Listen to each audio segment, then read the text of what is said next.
Então, existe um esquecimento automático do nosso ser real, do qual a gente começou a acreditar tanto naquele ser falso, naquele personagem. E aí, mas como que eu vou saber disso? Quando você está sozinho consigo mesmo, digamos que você vai deitar à noite, você deita na sua cama, de repente vem aquele sentimento de angústia, um sentimento de vazio. Esse é um sentimento decorrente do autoabandono, ou seja, você abandonou o seu ser real para encenar um ser ideal para a sociedade, ou seja, fazer a vontade dos outros no dia a dia, para agradar, para receber a aprovação alheia. Então você esqueceu do seu ser verdadeiro, mas ele está ali, ele está pulsando. Quando você está sozinho, esse sentimento vem à tona e você tenta repelir esse sentimento de angústia. Ou seja, é o teu eu interior te chamando para você cuidar de si. Mas, na maioria das vezes, a gente tenta abafar isso. E como é que a gente abafa isso? Através do barulho. O que é o barulho? Eu vou me distrair. Pessoas que estão o tempo todo procurando se distrair, procurando não estar consigo, evitando o autoencontro, evitando meditar, evitando ficar, às vezes, pensar na vida, pensar em si, pensar no seu sentimento, cuidar mais de si. Pessoas que evitam isso, tá? São as pessoas que evitam ao máximo se aceitar ou olhar para dentro de si e começar a cuidar de si mesma. Mas o problema disso para muitas pessoas é que você tem que aceitar tudo dentro de você. Aceitar o lado sombra e o lado luz. E o que a gente não quer é aceitar o lado sombra. Por isso que a gente foge para as aparências, para a falsidade, para a hipocrisia, a gente foge para as máscaras. Isso é mais corriqueiro do que pensamos. Tá? Isso está na sociedade, a mídia alimenta isso o tempo todo. Tá? A gente pode observar isso na rede social, tá?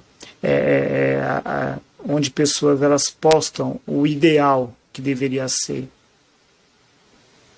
É claro que a gente não vai jogar a nossa vida íntima no ventilador para todo mundo, tá? Mas o ideal qual que é? É ser autêntico sem ser inconveniente.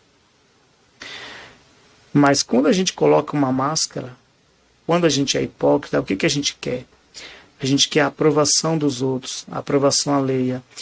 A gente quer se auto-enganar. E isso se torna um círculo vicioso.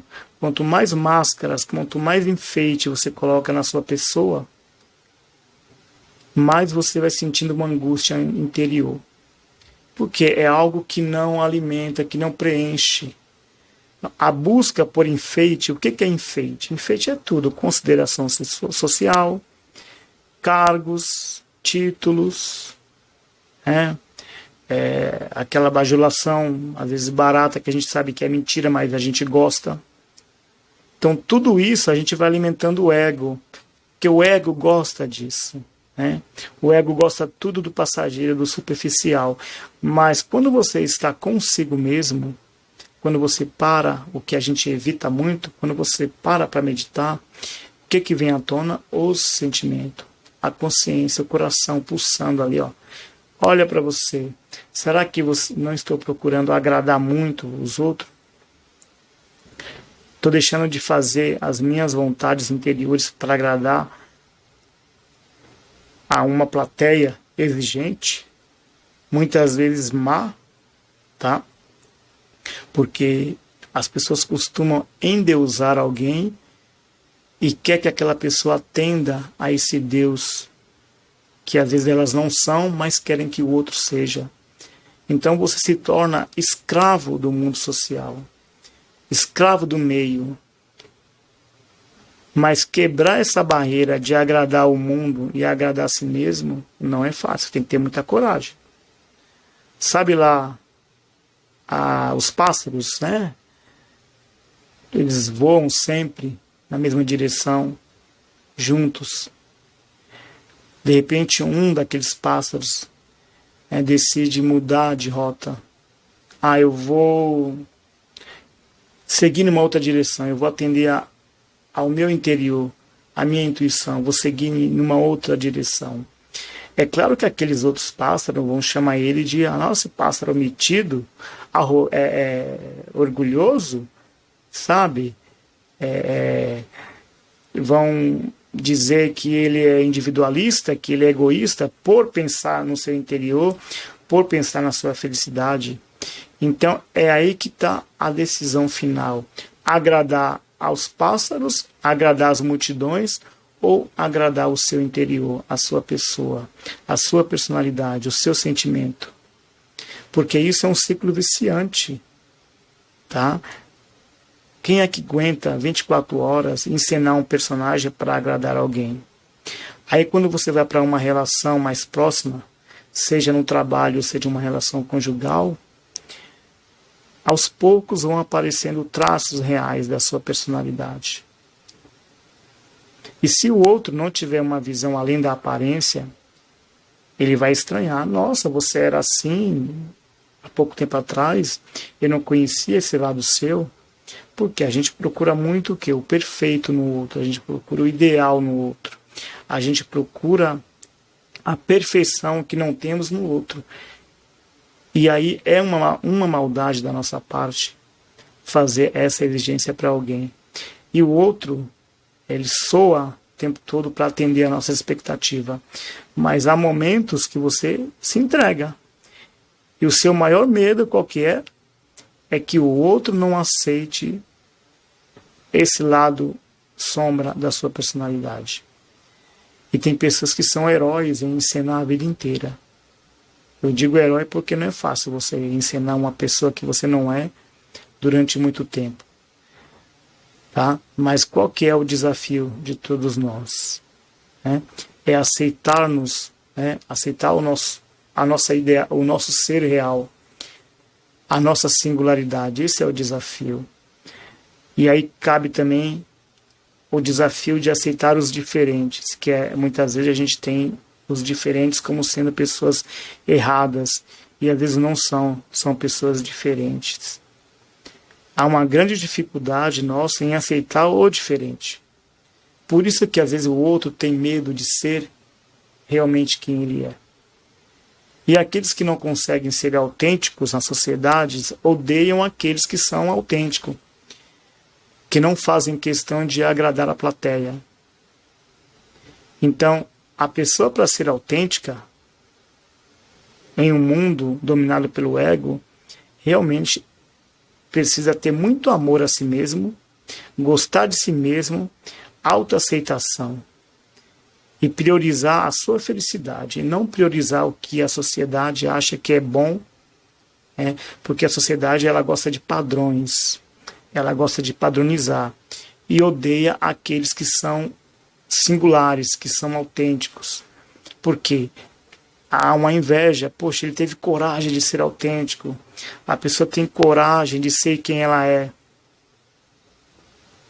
Mas por quê?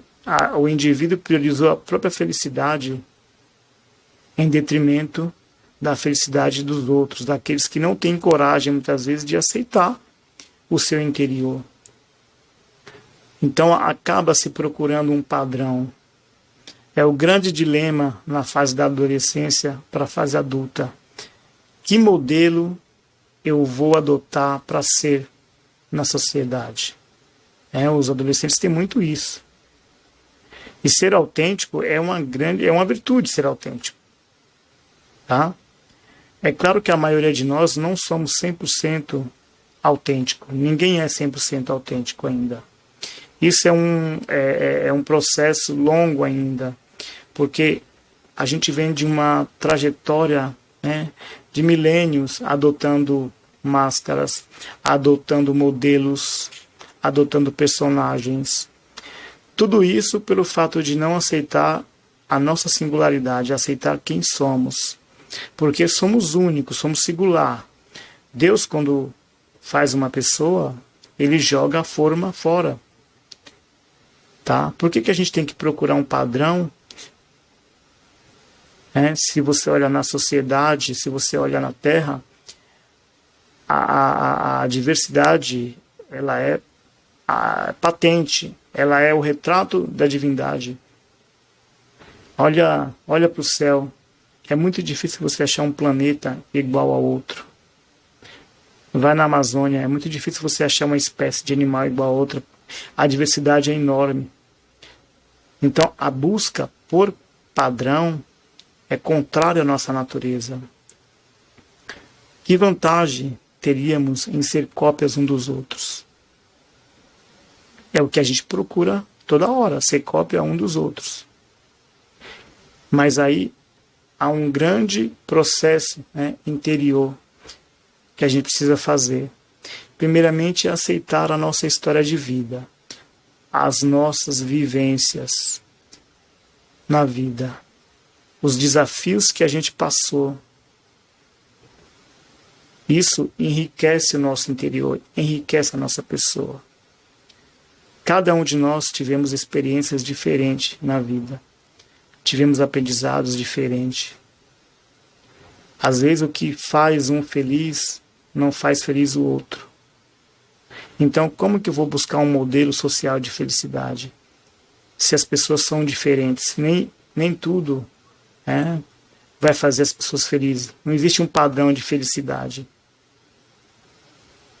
Às vezes uma pessoa que está lá numa churrascaria chique, em Paris, comendo lá um belo prato, a gente pode achar que aquela pessoa é mais feliz do que uma pessoa que faz um churrasco na laje de casa, com os amigos. Isso é uma questão interior, não é uma questão de ambiente externo. A felicidade é relativa àquela pessoa. Então, não há como dizer que aquele que está lá no restaurante de luxo é mais feliz do que aquela pessoa que está lá numa laje com os amigos ali, fazendo um belo churrasco com as pessoas.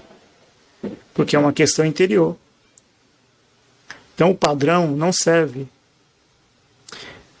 Bom, gente, isso é só algumas questões em relação à hipocrisia, em relação à falsidade que eu falei aqui.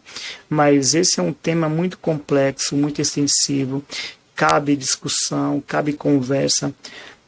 Tem muita gente que tem dúvida em relação a isso, porque não é fácil você ser uma pessoa autêntica, singular. O que eu falo nos meus vídeos é apenas uma introdução para uma eventual discussão mais aprofundada. Tá? É que são coisas que não são faladas no dia a dia. A gente evita falar, a gente sente, mas evita falar dos sentimentos. E a hipocrisia, a falsidade, a arrogância são sentimentos secundários. Ou seja, nós fomos adquirindo esses sentimentos num dado tempo. É diferente daqueles sentimentos nativos que nasceu com o ser humano, que é egoísmo, orgulho, vaidade. Tá? Esses são sentimentos natos do ser humano que, exagerados, se transformam em outros. Então a gente vai adquirindo alguns tipos de sentimento no decorrer da vida. Tá? Obrigado por enquanto. Eu vou falar um pouco mais desses sentimentos secundários mais para frente. Tentar alargar os horizontes, tá bom? Muito obrigado a todos.